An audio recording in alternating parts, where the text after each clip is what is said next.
एक दिन गट्टू, मम्मी और पापा छुट्टियां मनाने गुलमर्ग जाने के लिए निकल पड़े।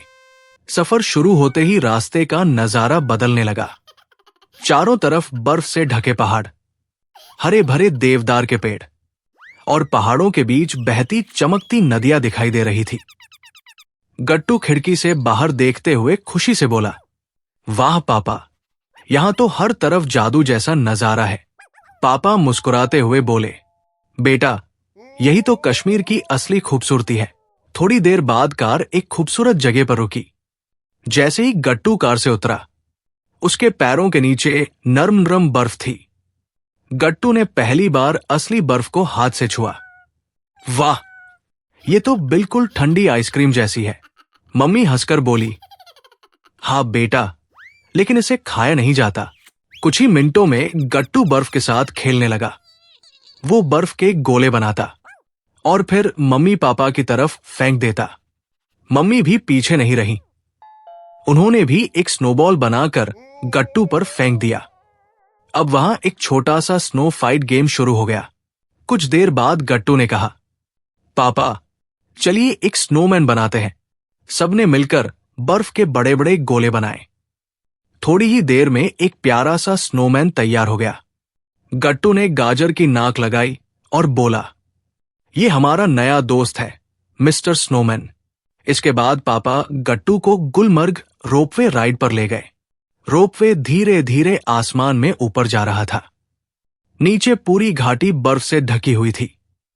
गट्टू थोड़ा डर गया और मम्मी का हाथ पकड़ लिया। मम्मी बोली, डरो मत बेटा, बस नजारे का मजा लो। और सच में ऊपर से दिखने वाला दृश्य किसी सपने से कम नहीं था। रोपवे से उतरकर गट्टू बर्फ पर चलने लगा, लेकिन बर्फ बहुत फिसलन भरी थी। अचानक उफ, गट्टू फिसल गया। मम्मी पापा तुरंत उसकी मदद के लिए दौड़े। पापा हंसते हुए बोले, लगता है तुम्हें स्नो वॉकिंग की ट्रेनिंग चाहिए। शाम होते होते आसमान का रंग बदलने लगा। सूरज धीरे धीरे पहाड़ों के पीछे छिप रहा था। सफेद बर्फ पर सुनहरी रोशनी चमक रही थी। गट्टू बोला, पापा, ये तो मेरी लाइफ का सबसे सुंदर सनसेट है। उस दिन गट्टू ने सिर्फ बर्फ में खेलना ही नहीं सीखा, बल्कि ये भी सीखा कि प्रकृति की खूबसूरती को महसूस करना कितना खास होता है। और इस तरह गट्टू की गुलमर्ग ट्रिप उसकी जिंदगी की सबसे यादगार यात्रा बन गई। मोरल, दुनिया में सबसे खूबसूरत चीजें कभी कभी किताबों में नहीं, बल्कि प्रकृति के बीच मिलती है। काफी लंबा सफर तय करने के बाद आखिरकार गट्टू, मम्मी और पापा गुलमर्ग पहुंच गए। चारों तरफ सफेद बर्फ से ढके पहाड़ थे। देवदार के ऊंचे ऊंचे पेड़ हवा में धीरे धीरे झूम रहे थे। गट्टू खुशी से उछलते हुए बोला, वाह, यहां तो हर तरफ बर्फ ही बर्फ है। मम्मी मुस्कुराकर बोली, हाँ बेटा, यही है गुलमर्ग की खूबसूरती। थोड़ी देर घूमने के बाद पापा बोले, चलो बेटा, अब तुम्हें गुलमर्ग की सबसे मशहूर चीज दिखाते हैं। क्या? गट्टू ने उत्सुकता से पूछा। पापा मुस्कुराए। Gulmarg ropeway ride. गट्टू की आंखें खुशी से चमक उठीं। थोड़ी ही देर में तीनों रोपवे के केबिन में बैठ गए। दरवाजा बंद हुआ और केबिन धीरे धीरे ऊपर जाने लगा। शुरू शुरू में सब कुछ बहुत मजेदार लग रहा था, लेकिन जैसे जैसे केबिन ऊंचाई पर जाने लगा, गट्टू थोड़ा घबराने लगा। गट्टू ने नीचे झांक कर देखा। नीचे पूरा जंगल और घाटी बहुत छोटी दिखाई दे रही थी। उसने तुरंत मम्मी का हाथ पकड़ लिया। मम्मी, मुझे बहुत डर लग रहा है। उसकी आवाज थोड़ी कांप रही थी। मम्मी ने प्यार से गट्टू के कंधे पर हाथ रखा। डरो मत बेटा, बस धीरे धीरे अपनी आंखें खोलो और बाहर का नजारा देखो। गट्टू ने गहरी सांस ली और धीरे धीरे अपनी आंखें खोल दी। जैसे ही गट्टू ने बाहर देखा, वो कुछ सेकंड के लिए बिल्कुल चुप हो गया। नीचे पूरी घाटी बर्फ से ढकी हुई थी। दूर दूर तक सफेद पहाड़ चमक रहे थे। सूरज की रोशनी बर्फ पर पड़कर हीरे की तरह चमक रही थी। गट्टू का डर अब पूरी तरह गायब हो चुका था।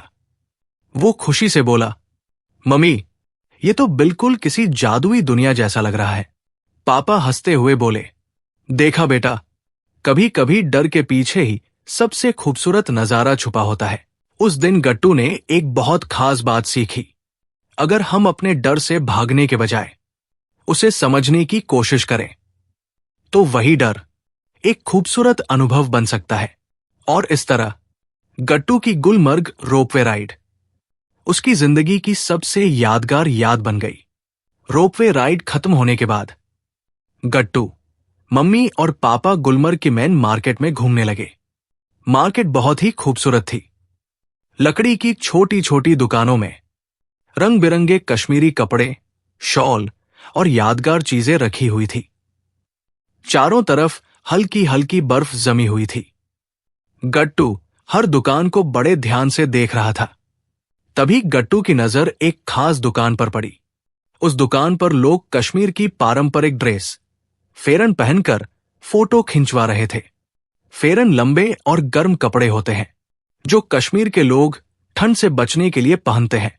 गट्टू उत्साहित होकर बोला, पापा, हम भी ये ड्रेस पहनकर फोटो लें?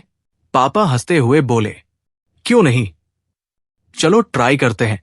दुकान के शॉपकीपर अंकल मुस्कुराते हुए बोले, आइए, मैं आपको सुंदर सुंदर फेरन दिखाता हूं। उन्होंने गट्टू को उसके साइज का प्यारा सा फेरन पहनाया। मम्मी और पापा ने भी अलग अलग रंग के फेरन पहन लिए। अब तीनों पूरी तरह कश्मीरी ड्रेस में तैयार थे। गट्टू बहुत खुश था। वो आईने में खुद को देखकर बोला, वाह, अब तो मैं बिल्कुल कश्मीर का छोटा राजकुमार लग रहा हूं। मम्मी और पापा हंस पड़े। तभी फोटोग्राफर अंकल कैमरा लेकर तैयार हो गए। फोटोग्राफर अंकल बोले, सब लोग स्माइल कीजिए। 1, 2, 3, चीज, क्लिक। कैमरे में उनकी एक खूबसूरत फैमिली फोटो कैद हो गई। जब फोटो प्रिंट होकर आई, गट्टू खुशी से उछल पड़ा। मम्मी, ये फोटो तो बहुत सुंदर आई है। मम्मी ने प्यार से कहा, बेटा, ये सिर्फ फोटो नहीं है, ये हमारी गुलमर्ग की याद है। इसके बाद गट्टू और उसके मम्मी पापा मार्केट में और भी घूमने लगे। उन्होंने कश्मीरी शॉल देखे, हैंडमेड खिलौने देखे और कुछ छोटी छोटी यादगार चीजें भी खरीदी। मार्केट की रौनक देखकर गट्टू बहुत खुश था। शाम होते होते पूरा बाजार सुनहरी रोशनी से चमकने लगा। गट्टू मुस्कुराते हुए बोला, पापा, आज का दिन तो मेरी लाइफ का सबसे मजेदार दिन था। पापा बोले, बेटा, नई जगह देखने से हम नई संस्कृतियों को समझते हैं। और इस तरह गट्टू की गुलमर्ग ट्रिप एक खूबसूरत याद बन गई। अगले दिन था मकर संक्रांति का त्योहार। सुबह सुबह गट्टू जल्दी उठ गया। आज उसे पूरे साल का सबसे मजेदार काम करना था, पतंग उड़ाना। वो छत पर रंग बिरंगी पतंगों और रिबन से सजावट करने लगा। आसमान साफ था और हल्की ठंडी हवा चल रही थी। गट्टू खुश होकर बोला, आज तो आसमान रंग बिरंगी पतंगों से भर जाएगा। थोड़ी ही देर में सोसाइटी के सभी लोग अपनी अपनी पतंगे और मांझा लेकर छत पर आ गए।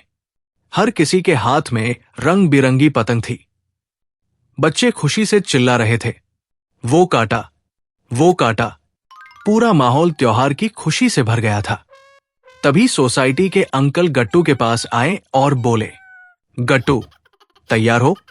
आज हमें सबकी पतंग काटनी है। गट्टू मुस्कुराया और बोला, अंकल, मैंने जीतने की पूरी स्ट्रेटेजी भी बना ली है। अंकल की आंखें चमक उठीं। अच्छा, बताओ तो सही। गट्टू धीरे से अंकल के पास गया और कान में अपना प्लान बताया। सबसे पहले आप पापा की पतंग काट देना, फिर बाकी सब मैं संभालूंगा। अंकल हंसकर बोले, वाह गट्टू, तुम तो बड़े चालाक हो। लेकिन गट्टू को क्या पता था कि उधर पापा ने भी अपनी रणनीति बना ली थी। और फिर शुरू हो गया पतंगबाजी का असली मुकाबला। आसमान में दर्जनों पतंगे उड़ रही थी। कोई ऊपर जा रही थी, कोई नीचे झुक रही थी। हर तरफ सिर्फ एक ही आवाज गूंज रही थी, ढील दो, खींचो, काटो। अंकल ने मौका देखकर पापा की पतंग पर मांझा चलाया। कुछ ही सेकंड में फड़ाक, पापा की पतंग कट गई। सब बच्चे खुशी से चिल्लाए, वो काटा, वो काटा। गट्टू खुश होकर उछल पड़ा, लेकिन तभी पीछे से किसी और ने अंकल की पतंग भी काट दी। अब आसमान में सिर्फ 2 पतंगें बची थी, गट्टू की और पापा की। अब असली मुकाबला शुरू होने वाला था। गट्टू और पापा दोनों पूरी ताकत से पतंग उड़ा रहे थे। दोनों की पतंगें आसमान में घूम रही थी। मांझा एक दूसरे से टकरा रहा था। सब लोग सांस रोककर ये मुकाबला देख रहे थे। और फिर अचानक दोनों पतंगें एक साथ कट गई। कुछ सेकंड के लिए सब चुप रह गए। फिर अचानक पूरी सोसाइटी जोर जोर से हंसने लगी। गट्टू भी हंस रहा था और पापा भी। अंकल हंसते हुए बोले, लगता है आज का मुकाबला टाई हो गया।